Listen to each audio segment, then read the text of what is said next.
हाँ जी स्टूडेंट्स, अब हम कैले-हैमिल्टन थ्योरम के बारे में डिस्कस करेंगे। कैले-हैमिल्टन थ्योरम क्या कहती है? Every square matrix satisfies its own characteristic equation. Means कोई भी स्क्वायर मैट्रिक्स होगी वो अपने कैरेक्टरिस्टिक इक्वेशन को सेटिस्फाई करेगी। इसका मतलब क्या है कि जैसे हमारे पास ये ए मैट्रिक्स है, ठीक है, इसकी कैरेक्टरिस्टिक इक्वेशन हमने ये लिख ली। अब इस कैरेक्टरिस्टिक इक्वेशन में जब हम इस मैट्रिक्स को पुट करेंगे तो ये हमारे पास क्या आ जाएगी? ज़ीरो। अगर ये ज़ीरो आती है तो हमारी क्या ये कैले-हैमिल्टन थ्योरम वेरीफाई हो जाती है। ठीक है जी। अब हम एक क्वेश्चन करते हैं। For the following linear operator find the characteristic polynomial and verify Cayley Hamilton theorem. अब यहाँ पर हमारे पास क्या एक ट्रांसफॉर्मेशन गिवन है। हमें पता है कि जब हमारे पास ट्रांसफॉर्मेशन गिवन होती है तो हमें क्या करना होता है, पहले उसके लिए एक मैट्रिक्स बनानी होती है। अब ये हमारी जो ट्रांसफॉर्मेशन है ये R square to R square है, तो उसके लिए हम क्या करेंगे, एक हमने यूजुअल बेसिस ले, तो हम हमारे ये स्टैंडर्ड बेसिस क्या होते हैं 1 0 1 0 1 फॉर आर स्क्वायर। नो हमारे पास ये ट्रांसफॉर्मेशन गिवन है T x comma y equals to x plus 2y and 3x plus 2y। Sorry, हाँ जी। तो हम ट्रांसफॉर्मेशन बनाते वक्त क्या करेंगे, फर्स्ट बेसिस लेते हैं। फर्स्ट बेसिस को हम क्या करते हैं, इसमें पुट करते हैं। x की वैल्यू 1 एंड y की वैल्यू 0। x की वैल्यू 1 एंड y की वैल्यू 0। x की वैल्यू 1 एंड y की वैल्यू 0, x की वैल्यू 1 y की वैल्यू 0। तो ये हमारे पास क्या आ गया 1 3। तो अब इसको लिखने का तरीका क्या होता है, first element into first basis and second element into second basis. Now अब ट्रांसफॉर्मेशन में सेकेंड बेसिस को पुट करते हैं। x की वैल्यू है x एंड y की वैल्यू है 0। तो हम ये कहाँ पर पुट करेंगे, यहाँ पर x की वैल्यू 0 एंड y की वैल्यू 1।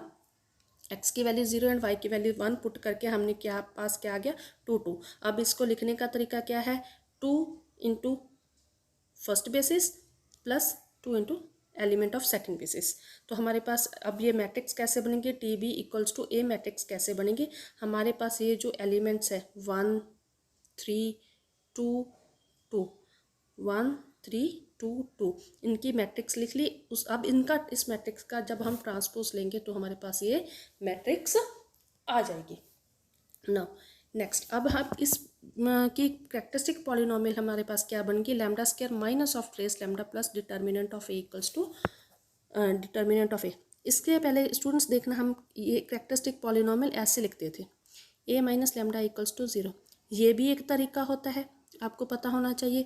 और दूसरा तरीका एक ये भी होता है, इसमें हमें ट्रेस का नहीं पता कि ये ट्रेस क्या होता है। ट्रेस क्या होता है कि किसी भी मैट्रिक्स का ये जो प्रिंसिपल डायगोनल होता है ना, ये प्रिंसिपल डायगोनल उनका सम 1 + 2 इक्वल्स टू ये 3, ये क्या है हमारा ट्रेस। ठीक है जी। Lambda square minus trace lambda plus determinant. Determinant आपका पता है कि कैसे फाइंड करते हैं, तो ये हमारे पास कैरेक्टरिस्टिक पॉलिनोमियल आ गया lambda square minus 3 lambda minus of 4। अब हमने क्या वेरीफाई करनी है, कैले-हैमिल्टन थ्योरम। तो हाँ, इसका मतलब हमने क्या वेरीफाई करना है, इस कैरेक्टरिस्टिक पॉलिनोमियल में जब हम ट्रांसफॉर्मेशन को पुट करेंगे तो वो हमारे पास क्या आ जाए, 0 आ जाए। मीन्स हमारे पास ये आ जाए। तो अब हमने इस टी को कैरेक्टरिस्टिक पॉलिनोमियल में पुट किया तो हमारे पास ये बन गया। जहाँ जहाँ पर लैम्डा है वहाँ पर हमने वो ट्रांसफॉर्मेशन वाला टी पुट कर दिया, तो इक्वल्स टू 0 0 आना चाहिए। हमारे पास ये वेरीफाई करना है। इसको हम लेफ्ट हैंड साइड मान लेते हैं, इसको हम राइट हैंड साइड मान लेते हैं। नो लेफ्ट हैंड साइड में सबसे पहले हमें ये टी स्क्वायर फाइंड करना है। टी स्क्वायर को फाइंड करने के लिए हमारे पास क्या है, ये मीन्स ये ट्रांसफॉर्मेशन 2 बार लगेगी, T into T x comma Y. No ये first T x comma Y, ये इसकी वैल्यू तो हमें पता है, पुट कर दो जो गिवन है, small x plus 2 small y comma 3x plus 2 capital Y. Now इसके ऊपर हमने दोबारा से क्या ट्रांसफॉर्मेशन लगानी है। तो इसके लिए क्या करते हैं, हम इसको फर्स्ट एलिमेंट को कैपिटल एक्स मान लेते हैं और ये सेकंड एलिमेंट है उसको कैपिटल वाई मान लेते हैं, यो जो मैंने इस तरफ लिख रखा है। तो ये बन गया transformation of capital X capital Y. अब जो हमारे पास पहले गिवन थी ट्रांसफॉर्मेशन उसमें स्मॉल एक्स की जगह पर कैपिटल एक्स कर दो, स्मॉल वाई की जगह पर कैपिटल वाई कर दो, जैसे मैंने इधर लिखा हूँ स्मॉल एक्स की जगह पर capital X and small y की जगह पर कैपिटल वाई। अब ये कैपिटल एक्स की वैल्यू पुट कर दो यहाँ पर, +2 करके कैपिटल वाई की वैल्यू पुट कर दो यहाँ पर। सिमिलरली इधर कैपिटल एक्स की वैल्यू यहाँ पर, कैपिटल वाई की वैल्यू यहाँ पर। इसको थोड़ा सॉल्व कर दो ना, सॉल्व आप कर सकते हैं। सॉल्व करने के बाद हमारे पास ये आ जाता है। अब हम लेफ्ट हैंड साइड पर आते हैं, जो हमने पीछे लिखा था, कहाँ पर लिखा था, ये यहाँ पर मैंने लिखा था, ठीक है जी।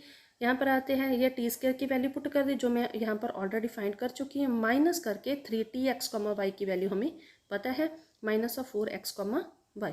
अब इसको हमने थोड़ा सा सॉल्व आउट किया, मीन्स ये जो कॉमे वाले हैं, कॉमे से पहले पहले इधर ये कॉमे वाला हो गया, मैं इनको सर्कल कर देती हूँ, मीन्स ये हो गया, ये हो गया कॉमे से पहले, और ये हो गया कॉमे से पहले, है ना। इनको कॉमे से पहले पहले ही करना है, मीन्स ये सारा से कॉमे से पहले पहले किया है। और जो दूसरे टर्म है कॉमे के बाद वाले टर्म्स, हम इनको अंडरलाइन करती हूँ थोड़ा बोल्ड, ये हो गया और ये हो गया, इनको हमने कॉमे के बाद बाद करना है, ठीक है। ये भी ऊपर वाला भी 0 बन रहा है, ये भी 0 बन रहा है, तो ये OX, Y। तो इसका मतलब क्या हो गया, ये जो हमारी ट्रांसफॉर्मेशन है वो कैरेक्टरिस्टिक पॉलिनॉमी को सेटिस्फाई करती है, मीन्स हमारी कैले हैमिल्टन थ्योरम वेरीफाई होगी। हेंस कैले हैमिल्टन थ्योरम इज वेरीफाइड।